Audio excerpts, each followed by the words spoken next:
तो hi friends, welcome back to AK online point. Friends, video start करने से पहले आप लोगों से रिक्वेस्ट है कि आप वीडियो को लास्ट तक जरूर देखिएगा, तभी आपको हमारे द्वारा ये दी गई जानकारी अच्छे से समझ में आएगी।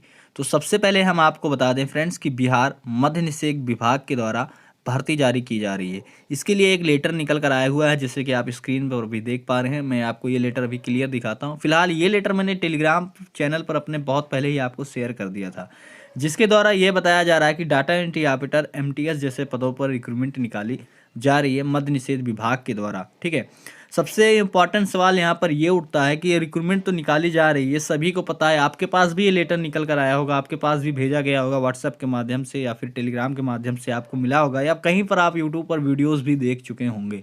लेकिन इसका जो सिलेक्शन प्रोसेस है, चयन प्रक्रिया है, ये सारी चीज़ें आप लोगों को नहीं बताई जा रही है कि इसका चयन प्रक्रिया क्या है। अगर आप इसका सिलेक्शन प्रोसेस यानी कि चयन प्रक्रिया समझ जाएंगे, आपके दिमाग में जो भी डाउट है वो सारा चीज़ क्लियर हो जाएगा। तो आज की इस वीडियो में हम मद्य निषेध विभाग के द्वारा जो vacancy data entry operator MTS या स्टेनोग्राफर जैसे पदों पर निकाली गई है, उसका मैं डाउट ही आप लोगों का क्लियर करूंगा कि इसका चयन प्रक्रिया क्या है, यही मैं आपको बताऊंगा। तो चलिए फ्रेंड्स, वीडियो को स्टार्ट करते हैं। वीडियो स्टार्ट करने से पहले मैं आपको एक न्यूज़पेपर की कटिंग दिखाना चाहता हूं, जो कि बहुत पहले ही ये न्यूज़पेपर जारी किया गया था। मैंने आपको टेलीग्राम पर शेयर किया था, साथ में इस पे वीडियो भी बनाया था। बहुत सारे लोगों ने भी इस पे वीडियो बनाया था कि मद्य निषेध विभाग में संविदा पर रखे जाएंगे 70 सपोर्ट स्टाफ। अब 70 सपोर्ट स्टाफ में ही यहाँ पर आप देख पा रहे हैं बताया गया है कि 30 डाटा एंट्री ऑपरेटर और मल्टीटास्किंग स्टाफ, जबकि 10 स्टेनोग्राफर होंगे। ठीक है, इनकी नियुक्ति 2 साल के लिए होगा। और अधिकारियों के मुताबिक यहाँ पर बताया जा रहा है कि डाटा एंट्री ऑपरेटर के लिए ग्रेजुएशन कर रहे या फिर सीबीएसई या आईसीएसई से 12वीं पास, यानी कि अगर आपने ग्रेजुएशन किया है या आपने सीबीएसई से 12वीं पास किया है या फिर आईसीएसई से आपने 12वीं पास किया है, तब आप डाटा एंट्री ऑपरेटर के लिए आवेदन करने के लिए योग्य रहेंगे। साथ में टाइपिंग की जानकारी आपको आनी चाहिए। मल्टीटास्किंग स्टाफ के लिए 12वीं पास और कंप्यूटर की जानकारी, तथा स्टेनोग्राफर के स्नातक के साथ टाइपिंग व स्टेनो में दक्षता अनिवार्य होगी। यानी कि आपको क्या है कि अब स्टेनोग्राफर के लिए आवेदन कर रहे हैं तो स्टेनोग्राफी आपको तो आना आवश्यक है। ठीक है, और इनको क्रमशः यहाँ पर 19,000 सैलरी और 17,200 मल्टीटास्किंग के लिए और 27,000 रुपये यहाँ पर स्टेनोग्राफर की बात कही गई है। चयन एजेंसी से भविष्य में IT professional, finance executive, legal executive और अकाउंटेंट की भी सेवाएं ली जा सकती है। अब आपको बता दें, यहाँ पर चयन एजेंसी का नाम नहीं लिया गया था। ठीक है, आउटसोर्सिंग के माध्यम से कहा गया था, जैसे कि आप देख पा रहे हैं। तो हम आपको बता दें फ्रेंड्स, किसी भी वैकेंसी को निकाला जाता है उससे पहले उसके चयन के लिए, यानी कि उसका जो एग्ज़ाम दिलाया जाता है या उसकी भर्ती कौन कराएगा, उसके लिए एक टेंडर जारी किया जाता है। जैसे कि आपको पता है, अभी बेल्ट्रॉन के ऑफिशियल वेबसाइट पे आप देखेंगे एक टेंडर नोटिफिकेशन जारी किया गया, आप जाके चेकआउट कर सकते हैं। वो टेंडर नोटिफिकेशन क्यों जारी किया गया? जो बेल्ट्रॉन में अभी पेंडिंग एग्जाम पड़े हुए हैं, जैसे कि स्टेनोग्राफर वगैरह का पेंडिंग एग्जाम पड़ा है, तो उस एग्ज़ाम को दिलाने के लिए बेल्ट्रॉन एक टेंडर जारी करता है। अब उस टेंडर को टीसीएस लेती है या कौन कंपनी लेती है, वो ठीक है, वो उनके ऊपर डिपेंड होता है जो टेंडर जारी करते हैं। इससे हम लोगों को कोई मतलब नहीं है। लेकिन यहाँ पर जो ये वैकेंसी कराई जा रही है, आउटसोर्सिंग के माध्यम से कराई जा रही है, ना कि यहाँ पर बेल्ट्रॉन को बताया गया है, ना कि बेल्ट्रॉन को दिया गया है। के लिए अलग से लेटर जारी किया गया है। ठीक है, उस लेटर में बताया गया है कि कौन कौन सी कंपनियाँ इसकी बहाली कराएंगी। तो चलिए हम उस लेटर को भी देख लेते हैं। जैसे कि आप देख पा रहे हैं, वो ये लेटर यहाँ पर दिया गया है। अब इस लेटर को आप अच्छे से देखेंगे, यहाँ पर बताया गया मद्य निषेध उत्पाद एवं निबंधन विभाग सेवा में सभी सहायक आयुक्त मद्य निषेध, सभी अधीक्षक मद्य निषेध, सभी जिला अवर निबंधक। ठीक है, डेट वगैरह आप चेकआउट कर सकते हैं। विषय में देख पा रहे हैं, मैन पावर प्लेसमेंट एजेंसी के माध्यम से निबंधन कार्यालयों एवं मद्य निषेध कार्यालयों के लिए डाटा एंट्री ऑपरेटर एवं एमटीएस आईटी ब्याज के प्राप्ति के संबंध में। ठीक है, अब यहाँ पर थोड़ा पढ़ेंगे, आप देखेंगे यहाँ पर दिया गया निर्देशानुसार उपयुक्त विषय के संबंध में कहना है कि विभाग के सभी क्षेत्रीय कार्यालयों के लिए आवश्यकता अनुसार डाटा एंट्री ऑपरेटर एवं एमटीएस यानी कि ब्याज की सेवा प्राप्त किए जाने हेतु 2 एजेंसी आप देख पा रहे हैं, यथा सोश्री इन्फो सिस्टम एंड सॉल्यूशन तथा यहाँ पर वैष्णवी हॉस्पिटल को निविदा के माध्यम से चयनित किया गया है। अब यहाँ पर देख पा रहे हैं, अब इससे जो है आप टेंडर लेटर कह सकते हैं। ठीक है, या आप ये कह सकते हैं कि टेंडर दे दिया गया है दो एजेंसी को। वो दो एजेंसी कौन सी हैं?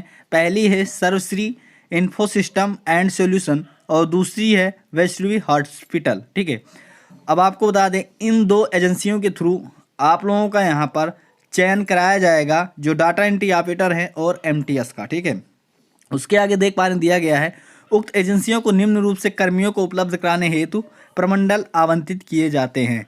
अब इन दो एजेंसियों के ऊपर डिपेंड है कि ये क्या है कि आप लोगों का जो चयन होगा कैसे कराएंगे।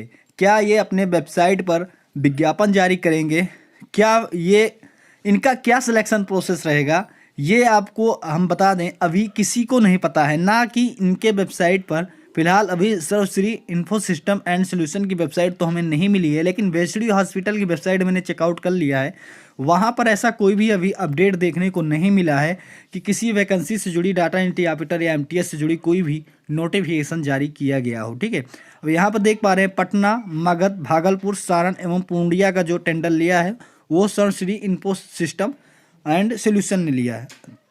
तिरहुत, दरभंगा यानी कोसी एवं मुंगेर का जो टेंडर लिया है वो वैष्णवी हॉस्पिटल ने लिया है।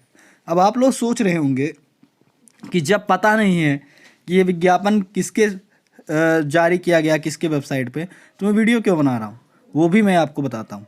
अतः अनुरोध है कि उक्त एजेंसियों के माध्यम से आपके कार्यालय हेतु उपलब्ध कराए जा रहे डाटा एंट्री ऑपरेटर एवं एमटीएस आईटी बैच की सूची के अनुसार कार्यालय में कार्य करने की क्षमता एवं दक्षता की जांच कर आवश्यकता अनुरूप चयनित कर विभाग को शीघ्र उपलब्ध कराए ताकि अग्रेतर कार्रवाई की जा सके। तो ये सारा जो जिम्मा है ये इन दो एजेंसियों पर सौंप दिया गया है। ये दो एजेंसियां अपना टाइपिंग टेस्ट वगैरह या एग्ज़ाम वगैरह जो भी लेकर चयन कराएंगी। अब आप लोगों को हम बता दें अभी तक ऐसा कोई भी लिंक नहीं जारी किया गया है जिसके लिए आप लोग ऑनलाइन आवेदन कर सकें इन वैकेंसी के लिए इन वेबसाइट पर जाकर। लेकिन हम आपको बता दें बहुत सारे ऐसे दलाल हैं जो आपको कांटेक्ट कर रहे होंगे कि मैं आपका सिलेक्शन करा दूंगा। ठीक है, या आपके रिलेटिव होंगे, रिलेटिव को किसी ने कन्विंस किया होगा, कोई भी दलाल किया होगा, ठीक है, कि मैं सिलेक्शन करा दूंगा, आप मुझे इतना पैसा दो, आपका सिलेक्शन हो जाएगा।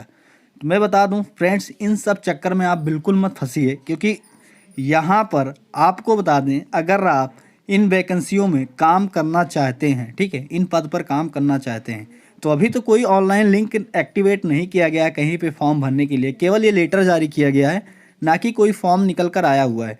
आप सिंपली डायरेक्ट इन कंपनियों में, इन एजेंसियों में जाकर कांटेक्ट कर सकते हैं, तभी आप लोगों का यहाँ पर सिलेक्शन हो पाएगा। बाकी अगर आप दलाल के थ्रू करते हैं तो मैं आपको बता दूं 100% में आपका 90% रिस्क रहेगा। जी हाँ, 90% आप रिस्क में रहेंगे।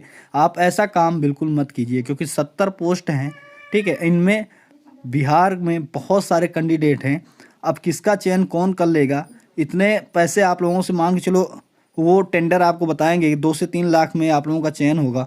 अगर आपसे 10-10 हज़ार रुपये भी स्टार्टिंग में किसी बहाने ले लिए तो आप समझ सकते हैं उनके पास कितना ज़्यादा अमाउंट हो जाएगा। ठीक है, तो आप इन चक्कर में ना पड़ें। हाँ, एक बात है कि ये वैकेंसी इन दो एजेंसियों के थ्रू निकाली जाएगी। अब ऑनलाइन अप्लाई ये कराती है कि क्या कराती है, इनके ऊपर डिपेंड है।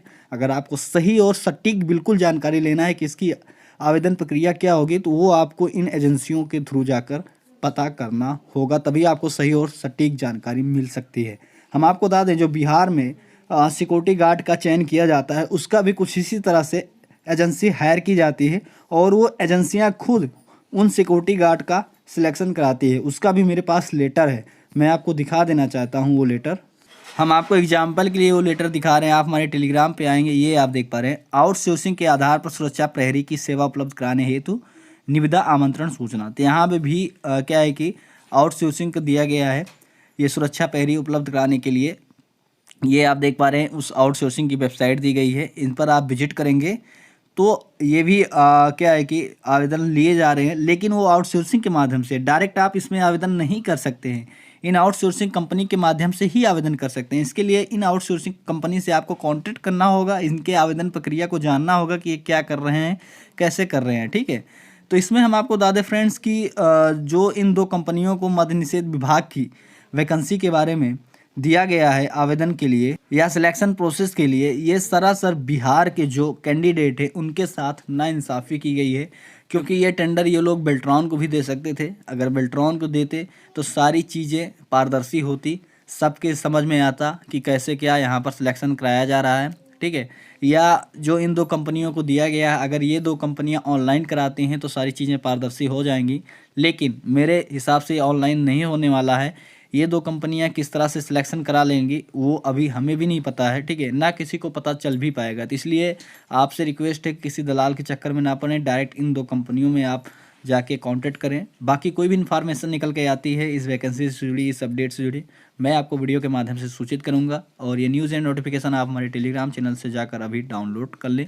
फिर मिलेंगे नेक्स्ट वीडियो में, तब तक के लिए बाय, टेक केयर।